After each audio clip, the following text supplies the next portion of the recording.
got up and took his 2 wives, his female servants, and his 11 sons, and crossed the ford of the Jabbok. After he had sent them across the stream, he sent over all his possessions. So Jacob was left alone, and the men wrestled with him till daybreak.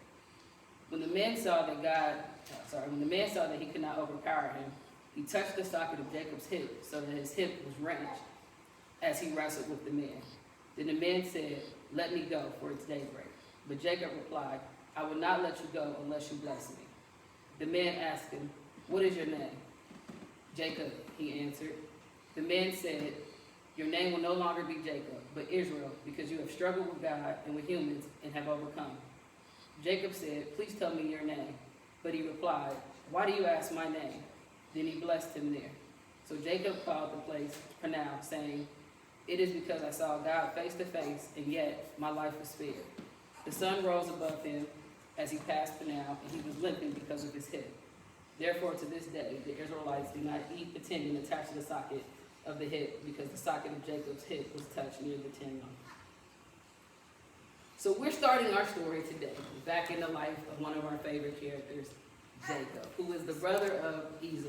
And when we talked about a while ago, we all know how Jacob did his brother, but just for those who weren't here, let me recap for you. So these are twins, and brothers will be brothers of the twins. Esau is the oldest, he's the strongest, he's the one that was his father's son. He was the one who was meant to have all the spiritual blessings and the land blessings. However, Jacob was the younger one. He was his mother's son. And him and his mother worked together to make sure that the plan that God had put out for them, for Jacob to first, Esau gave up his first blessing because he was hungry over a piece of meat, And Jacob was like, "I got you, give me your blessings." Esau was like, "Ah, man, I can't believe it, but I'm hungry." And, he was on death because as we go out here, we are willing to give up a lot for a little. So he took his first blessing, which was his inheritance. Second time around, his father was dying, and he goes, "Hey." His mother hears his father telling his son, "Go out there, do these things, I'm going to bless you." Of course, Esau goes out and does the hard work, and Jacob's mom is like, "This is my baby, I got to make sure he's okay in the world." She don't know that he already took 1/2 of the blessing here. So of course she does her little thing. They make some stuff. They trick his father. Ultimately, Jacob gets the blessing. So now Esau he's lost twice. And at this point, as any person that has lost everything, including every possession that would have come, and I'm talking about the house, the land, the birthright, the titles, everything, he goes, "I'm killing Jacob. He's done. It's a done deal. He's dead to me. Then I'll just get it all back that way because I'll be the only child." So on that journey, Jacob goes and he moves on. His mother's like, "I got to get you out of here because he sounds serious." And we know some people Cain and Abel came before us, and in this family, these type of things happen. You got to go. So she helps him, packs up, he goes. So now we're skipping ahead to, this is at least 12 years later. At this point, Jacob has endured. He went up to his mother's brother, Lebanon, and his uncle tricked him in some things. He ended up with 2 wives. He has a bunch of kids now. And he's like, "I got to get out this situation, The Lord has told me some things, and he told me to go home. So I'm going to go ahead and go home." It was cool. Actually, he didn't even talk to us. He just left. Like, this man has already tricked me once. That's how I got my first wife, Leah. Now I'm on Rachel. Get all the kids, the servants, the donkeys, the cows. We going back home. It's been some time now. Maybe we'll be cool. So that's where we are in our story today, right? We are at the point where Jacob is traveling home, and like anyone, when someone says they're going to kill you, that should give you a little pause, because he probably was serious at this point. So we enter this realm where Jacob, in the 32nd chapter, so we started at the end of it, but let me take you back to the beginning so we know what's going on and how we get here. He starts with, "We're going," and then he goes, "I'm going to send a couple messengers just to test the water. Let me see how things are going to go." He sends some of his people, "Go tell him I'm coming home. Let's just see what's happening." People go and they come back and they go, "Well, we told him that you was coming home, and he said he gonna meet you out here, him and 400 men." So of course, no logical person is going, "Well, why you gotta meet me with 400 men?" That sounds like a fight that's about to happen, right? So now I'm a little, Esau has always been the person in our lives who was the stronger one, like he can take it down. He went out there and killed that fool with his bare hands, where Jacob and his mom went to the back and got some things and his mother did it for him. So here we are now where Jacob is at the point where I'm a little scared. Some things have happened. I remember 12 plus years ago, I took some things from him. I tricked him once, and then me and moms, we did our thing. So I'm sure he's not cool with me. Because most people hold on to that. I've been gone for a while. I don't know. We haven't talked. We're not texting. We're not doing any of these things, right? So Jacob goes, okay, let me go back into what Jacob is, because we know Jacob stands for being a trickster. It's for scheming and all these things. He goes, I'm going to divide my lot up. I'm going to send half of you guys over here, and I'm going to send the other half over here. You guys go first. Because if it goes down, then y'all can get away and we start fresh somewhere else. But there's a group, that's my sacrifice group, to test the waters. So we get here, he does that, and then he goes a little deeper. He goes, well, let me send him some things, because people can't be mad at you when you give them something. Yes, I took everything from you, but here's a couple things. It should make us right. So he sends also within the group, like, we're going to send these gifts. Send those ahead. Let them know I'm coming in peace.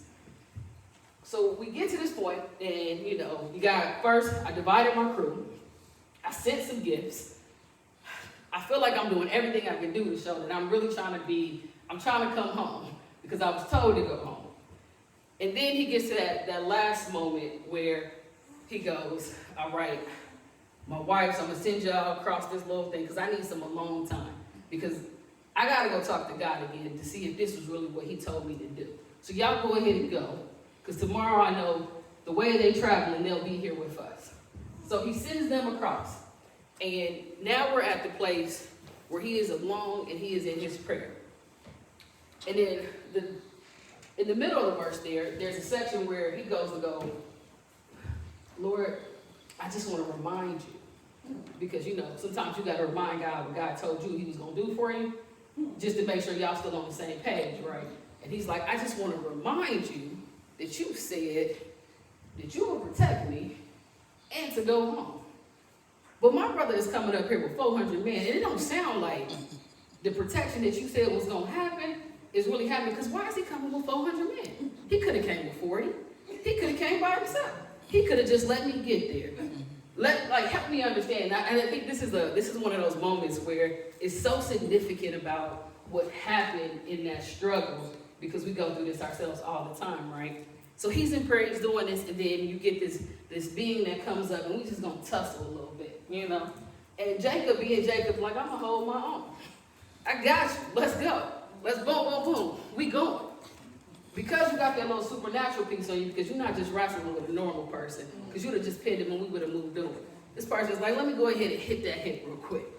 And I think that's the pause part for all of us, because you have to realize how significant your hips are when you're getting ready to fight somebody. Like, in every sport that you do or you see, them hips tell you where they're going. You see boxers, you got to throw a punch with your hip. You have to do all that. It's the center of your gravity here. You can't really move.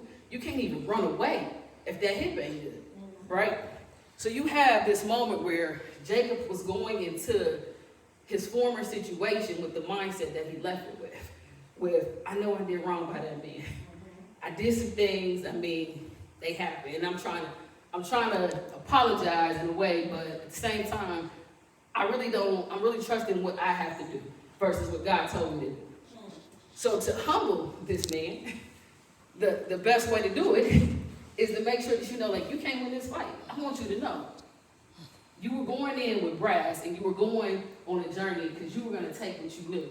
Yes, you had multiplied. You have a whole crew with you now. You had enough people to divide it up in 2 spaces.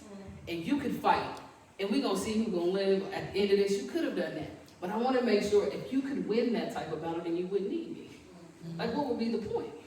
100%. You go, I need you to know that it's me that I need you to trust on. And to make it that more, I'm going to make it so improbable that you can win any fight. Because I'm going to change you physically now. Because mentally, you're already with me. But your actions and the decisions that you keep making keep showing that you don't believe what I told you. And you keep asking me about it. I said what I said. I mean, that's what it comes down to some point.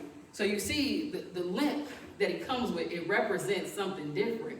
I took it away from you so then you will believe me. Because there's no other way but through me at this point. And I think you got to look at that and you have to see in life, there's so many things that happen to us. And like even figures that you see, like we talk about Black history.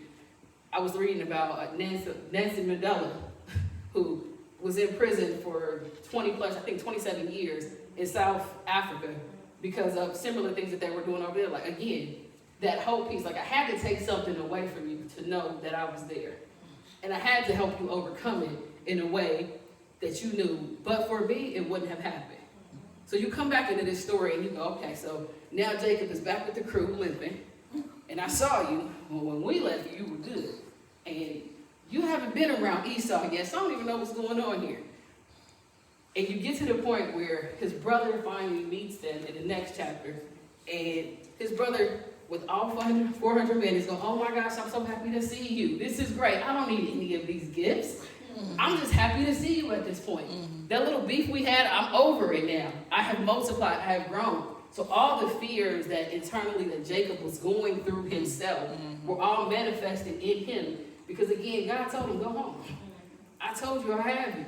You don't know the things that God was doing on the people around you while you were away from them. And I think that's one of the biggest pieces that you have to take away, that sometimes when God needs your attention, he will change something in you to force you to pay attention. Because you start with the message first. Because Jacob could have just went. He could have just been, all right, God said we're going to go. Let me go ahead and pack this up. Let's get on over there.